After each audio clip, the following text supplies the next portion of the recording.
Olá, tudo bem com você? Vamos fazer mais uma recapitulação da lição da Escola Sabatina. Nós estamos ainda estudando o Evangelho de Marcos, com a lição de adultos.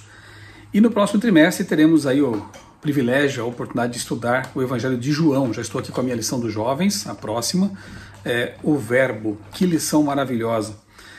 Evangelhos, né? Quando falam de Jesus, realmente a gente fica maravilhado. São testemunhas de primeira grandeza. No caso de Marcos, ele acompanhou o apóstolo Pedro, Lucas acompanhou o apóstolo Paulo, Mateus, um testemunho direto, e João, né, um discípulo mais íntimo de Jesus, escreve em seu evangelho coisas maravilhosas, inspiradas por Deus. Próxima lição, então, já faça planos aí de você ter a lição do próximo trimestre, a sua assinatura. A lição não tem outro objetivo senão nos aproximar mais da palavra de Deus, nos estimular a ter um contato diário com a palavra de Deus. Aproveito para pedir que você se inscreva no canal, se não fez isso ainda, acione o sininho aí para receber as notificações de novos conteúdos e compartilhe os vídeos aqui do canal, caso você queira abençoar outras pessoas com esses conteúdos, né? E faça comentários também aqui, isso tudo ajuda o YouTube a entender que são conteúdos relevantes, tá bom? O tema da semana, o tema da lição dessa semana, controvérsias em Jerusalém, a lição 9. Nós percebemos que no início do livro de Marcos houve ali tem um registro de controvérsias, Jesus discutindo ali com líderes judaicos que queriam colocá-lo à prova, queriam que ele dissesse algumas palavras que o incriminassem, né? E aqui mais para o fim do livro também nós vemos outras controvérsias, que são também oportunidades de nós aprendermos com as respostas sábias de Jesus, o Verbo de Deus, o Criador encarnado, né? Então, essa semana nós estudamos aqui basicamente Marcos capítulo 11 e 12. Quero convidar você a pegar a sua Bíblia, como eu já fiz aqui com a minha, abrir a sua Bíblia aí, Marcos 11. Nós vamos então avançar aqui, fazer uma recapitulação apenas, né? Porque eu entendo que você já estudou ou está estudando a sua lição aqui ao longo da semana, e aqui no meu canal a gente faz apenas um apanhado geral, destacando alguns pontos principais do que nós vimos durante a semana. O verso principal, Marcos 11, 25, diz assim: "E quando estiverem orando, se tiverem alguma coisa contra alguém, perdoem, para que o Pai de vocês que está nos céus perdoe as ofensas de vocês." É aquilo mesmo que a gente já vê no Pai Nosso, na oração do Pai Nosso, né? Perdoa as nossas dívidas ou ofensas ou pecados, assim como nós também perdoamos aqueles que nos ofendem, aqueles que pecam contra nós. Vamos então a Marcos capítulo 11, e aqui o capítulo começa narrando a entrada triunfal de Jesus em Jerusalém. Já começa aqui também com uma evidência, né, da onisciência, do poder sobrenatural de Jesus, porque ele mandou os discípulos pegarem lá um jumentinho, e se alguém então perguntasse, mas por que você está pegando esse jumentinho? Se alguém perguntar por que estão fazendo isso, respondam: o Senhor precisa dele e logo o mandará de volta para cá. Não sei se aquelas pessoas tiveram um sonho, né, um anjo revelou para elas o que aconteceria, mas o fato é que elas estavam prontas para emprestar o jumentinho para Jesus entrar. Era um ato de humildade, né? Jesus entrar sentado num jumentinho, mas também isso apontava diretamente para uma profecia em Zacarias, segundo a qual o Messias, né, o rei, o filho de Davi, de fato entraria em Jerusalém montado num jumentinho. Então Jesus estava aqui cumprindo uma profecia feita séculos antes, né, de ele nascer na terra. E aí as pessoas gritavam ali: Hosana, bendito que vem em nome do Senhor, bendito o reino que vem, o reino de Davi, nosso pai, Hosana nas maiores alturas. Mas, depois de fazer isso, é dito aqui que Jesus entrou em Jerusalém, no templo, e tendo observado tudo, como já era tarde, saiu para Betânia com os 11. Ele não assumiu o trono, ele não tomou o poder, ele fez aqui, né, o cumprimento profético. E nós entendemos que, na verdade, Jesus estava chamando a atenção para a sua messianidade, sim, para o fato de que ele é o rei, sim, mas não o rei deste mundo, né? Um rei de um reino celeste, que não veio apenas para libertar politicamente pessoas, uma nação, ele veio para perdoar pecados. É um reino muito mais amplo, um reino infinito, um reino eterno, né? O reino de Deus. Então, ele cumpre a profecia, ele chama atenção para o que logo depois aconteceria, porque muitas pessoas que contemplaram Jesus na cruz, com aquela placa inclusive, né, Rei dos Judeus, se lembraram da entrada triunfal, devem ter se lembrado de que aquilo ali é uma profecia e começaram a pensar. E depois a gente vai ver realmente muita gente se convertendo, muita gente aceitando Jesus como seu Salvador e Senhor, inclusive entre romanos, entre soldados, entre fariseus. Aí, na sequência aqui do texto, vem uma atitude um tanto estranha, se não for entendida à luz do plano de Deus para Israel, enfim, à luz das próprias controvérsias com os líderes ali judeus, né?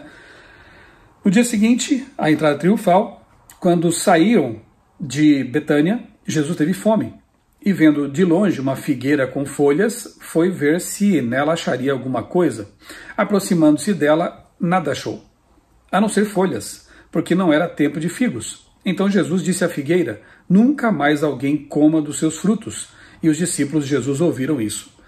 Depois, mais adiante, Pedro vai perceber, né, que aquela figueira de fato havia secado, né? Então, o que acontece aqui? Que atitude antiecológica é essa, né?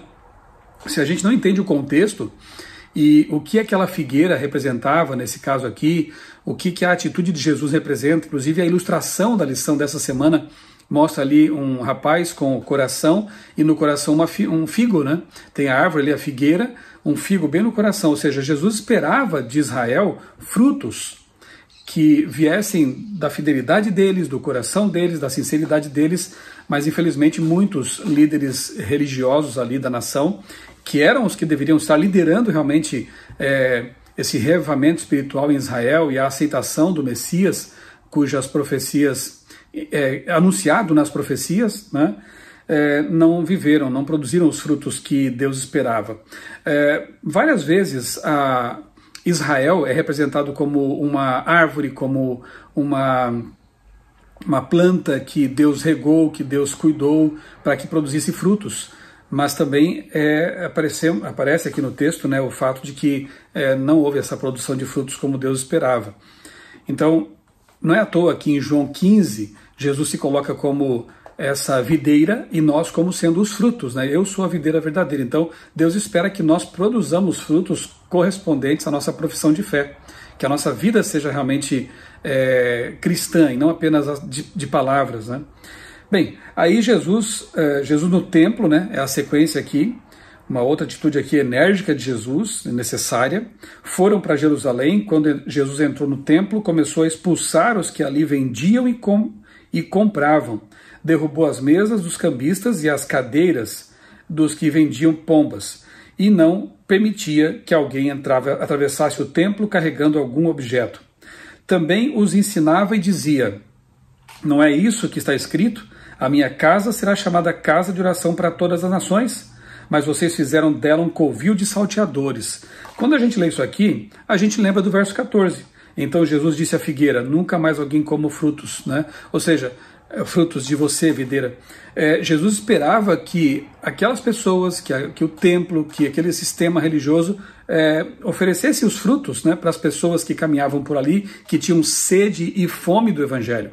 Mas não é o que estava acontecendo. Na verdade, nesse momento aqui, o templo, as atividades do templo, lembre-se de que as atividades do templo apontavam para Jesus, eram os sacrifícios, eram as ofertas, elas estavam não estavam matando a fome das pessoas, na verdade estavam até impedindo que gentios se aproximassem, né? Lembra do eunuco da Etiópia que voltava para casa triste porque buscou o Deus de Israel, mas encontrou portas fechadas? Ainda bem que Deus enviou Filipe para salvá-lo, para evangelizá-lo. E quando você lê o Antigo Testamento, Isaías 56, você percebe ali, e outros textos, que era para que aquela casa fosse uma casa de oração para todos os povos, todos tivessem acesso, mas a liderança judaica daquele momento, ela fecha as portas. E ali você vê que o fruto, não havia frutos para saciar a fome espiritual, a fome de Deus das pessoas. Então, quando você lê aqui essa parábola viva que Jesus fez ali, né, com o amaldiçoar aquela figueira sem frutos, e logo em seguida você vê a casa de Deus sendo transformada num negócio, num comércio, você entende então as atitudes de Jesus. Infelizmente muitos hoje fazem a mesma coisa, fazem da religião um meio de ganhar, de enriquecer, teologia da prosperidade, que só prega o ganho material, não fala do reino de Deus, não fala da volta de Jesus, só do aqui e agora, e torna os crentes em pessoas egoístas, na verdade, né? materialistas. Então, esse transformar a religião no comércio, cambistas no templo, isso Deus ele desaprova. E a atitude de Jesus aqui foi enérgica, porque realmente eles haviam transformado o sistema que deveria aproximar as pessoas de Cristo, de oferecer-lhes a salvação por meio do sangue de Cristo, havia sido deteriorado, deformado de tal forma que as pessoas não encontravam mais salvação ali no templo. E os principais sacerdotes e escribas ouviram isso e procuravam uma maneira de matar Jesus, pois o temiam, porque toda a multidão se maravilhava da sua doutrina. Então veja aqui o paradoxo, né? Enquanto os líderes judaicos, os sacerdotes, os escribas, que deveriam receber Jesus, que deveriam aceitá-lo como Messias, estavam querendo matá-lo, enquanto as multidões, aquelas pessoas mais simples, as pessoas que não tinham todo aquele conhecimento teológico, elas se maravilhavam com a doutrina de Jesus. Uma doutrina simples, clara, bíblica, porque provinha do próprio Filho de Deus, né? Aí no dia seguinte, a gente vê aqui, né, que passando pela manhã naquele local onde estava a figueira, Pedro, lembrando-se, falou: Mestre, eis que a figueira que o Senhor amaldiçoou ficou seca. Não é uma verdadeira ilustração do que aconteceu com Israel naquele momento histórico ali? Seco, sem condições de alimentar os famintos pela palavra de Deus. Tudo o que pedirem. Aí Jesus ele fala sobre a importância da oração, né? Ele diz: tenham fé em Deus, porque em verdade lhes digo que se alguém disser a este monte, levante-se e jogue-se ao mar, e não duvidar no seu coração, mas crer que se fará o que se diz, assim será com ele. Porque eu digo a vocês que tudo o que pedirem em oração, creiam que já o receberam, e assim será com vocês. Ou seja, Jesus aponta a solução para a sequidão espiritual, para esse estado de coisas. Ele fala sobre a fé verdadeira, a fé genuína, a fé que confia que Deus pode fazer qualquer coisa na vida daqueles que se entregam, daqueles que vivem de acordo com a sua palavra. E quando estiverem orando, se tiverem alguma coisa contra alguém, perdoem, para que o Pai de vocês que está nos céus perdoe as ofensas de vocês. Mas se vocês não perdoarem, também o Pai de vocês que está nos céus não perdoará as ofensas de vocês. Olha só, né? Jesus enfatiza aqui a necessidade de nós perdoarmos, de nós não guardarmos mágoa e ressentimento e não liberar perdão contra aqueles, para aqueles que contra nós agem muitas vezes. Depois os fariseus, mais uma vez, os escribas aqui, né, quando regressavam para Jerusalém, enquanto Jesus andava pelo templo, os principais sacerdotes, escribas, anciãos, vieram ao seu encontro e tentaram mais uma vez armar uma armadilha para Jesus. E perguntaram: com que autoridade você faz essas coisas? Ou quem lhe deu esta autoridade para fazer isso? Eles estavam realmente, como se diz, né, mordidos, porque Jesus havia feito uma limpa lá no templo, dado uma lição naqueles cambistas, e claro que isso prejudicou o comércio. Muitos sacerdotes ganhavam dinheiro ali com a moeda do templo, com a venda das ofertas que eles ofereciam, né, os animais que eles ofereciam para as pessoas comprar, eles ganhavam com isso, né? Então ficaram realmente muito indignados. E aí perguntaram: com que autoridade você faz essas coisas? E Jesus então fez uma pergunta: respondam, e eu lhes direi com que autoridade faço essas coisas. O batismo de João era do céu ou dos homens? Respondam. Aí colocou aqueles homens, inverteu a situação, né? Colocou aquelas pessoas ali numa armadilha. Porque se eles dissessem que o batismo de João era do céu, as pessoas podiam questionar: por que vocês não receberam então? Por que vocês não o acolheram como profeta? Porque eles não respeitaram João. E se eles dissessem não era do céu, era dos homens, eles tinham medo de serem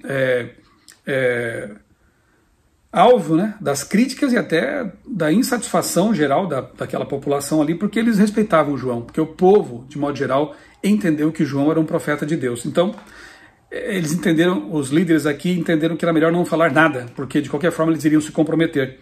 E Jesus então disse, né, que eu também não lhes digo com que autoridade eu faço essas coisas. Bem, ele inverteu o jogo, né? Sempre tentaram colocar Jesus em armadilhas, mas nunca deu certo, obviamente. Capítulo 12, parábola dos lavradores maus. E aqui nós vemos mais uma vez a ilustração da árvore, né, da plantação aqui, da vinha, que foi plantada por Deus, né? Então um homem plantou uma vinha, pôs uma cerca em volta dela, construiu um lagar, edificou uma torre e arrendou a vinha a uns lavradores. Depois ausentou-se do país. No tempo da colheita mandou um servo para que recebesse dos lavradores a sua parte, dos frutos da vinha. O Deus esperava esses frutos de Israel, né? Mas os lavradores o agarraram, espancaram e o apedrejaram de mãos vazias. Então, os profetas que foram enviados para convidar o povo ao arrependimento, né, a nação ao arrependimento, muitos deles, a maioria deles foram hostilizados, né, alguns foram mortos.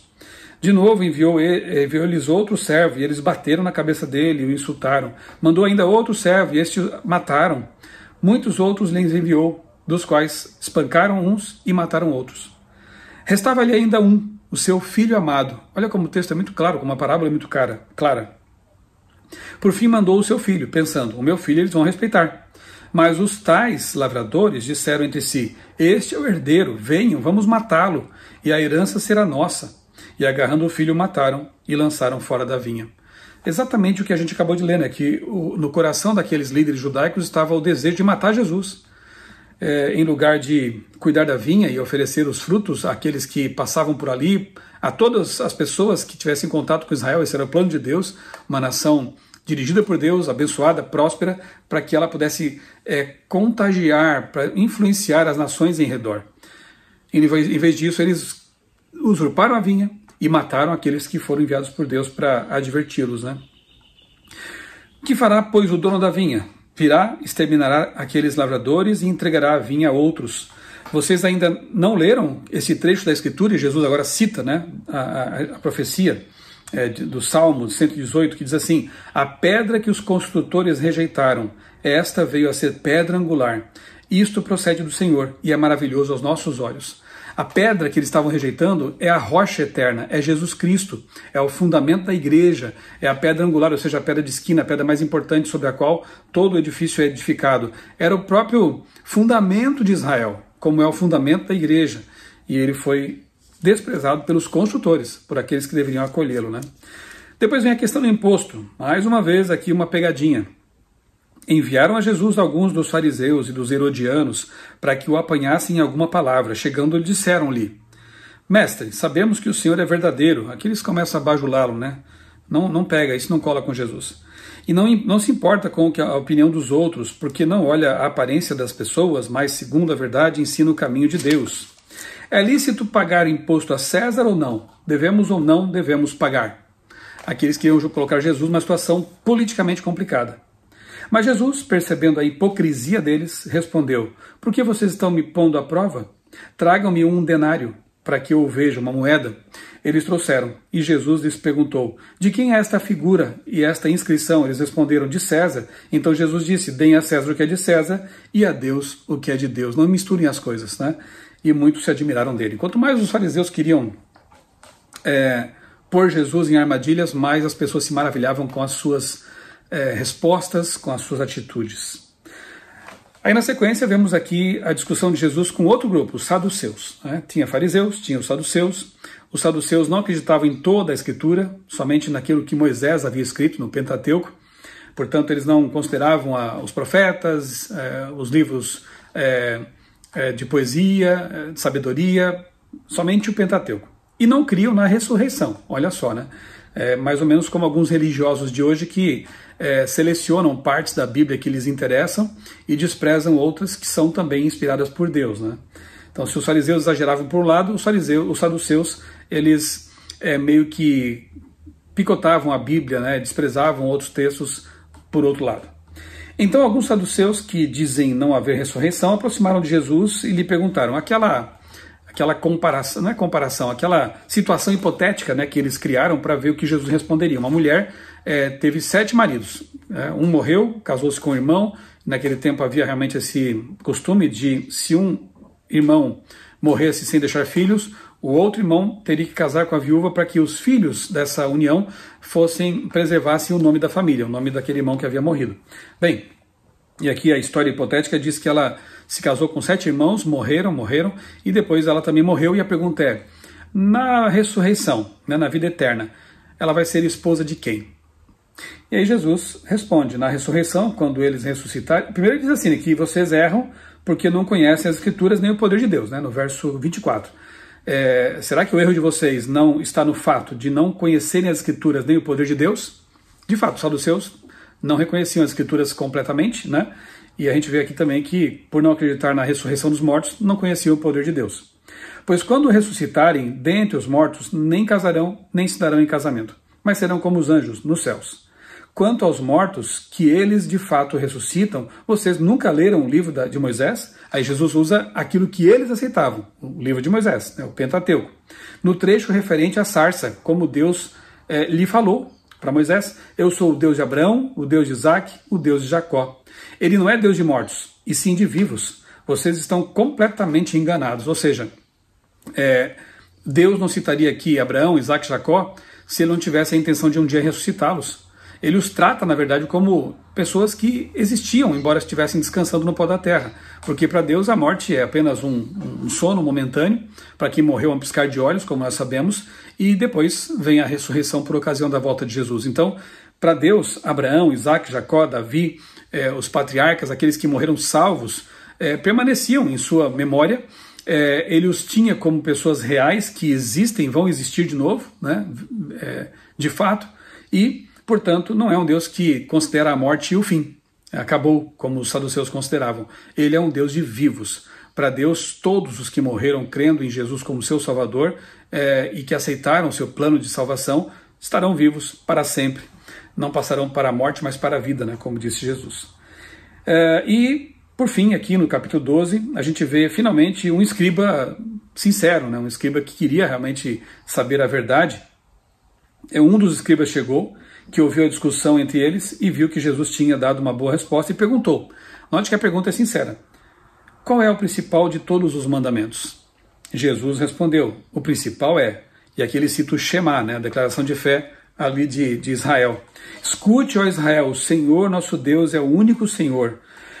Ame o Senhor, seu Deus, de todo o seu coração, de toda a sua alma e de todo o seu entendimento, e com toda a sua força. E Jesus acrescenta ainda, né? O segundo é, ame o seu próximo como você ama a si mesmo.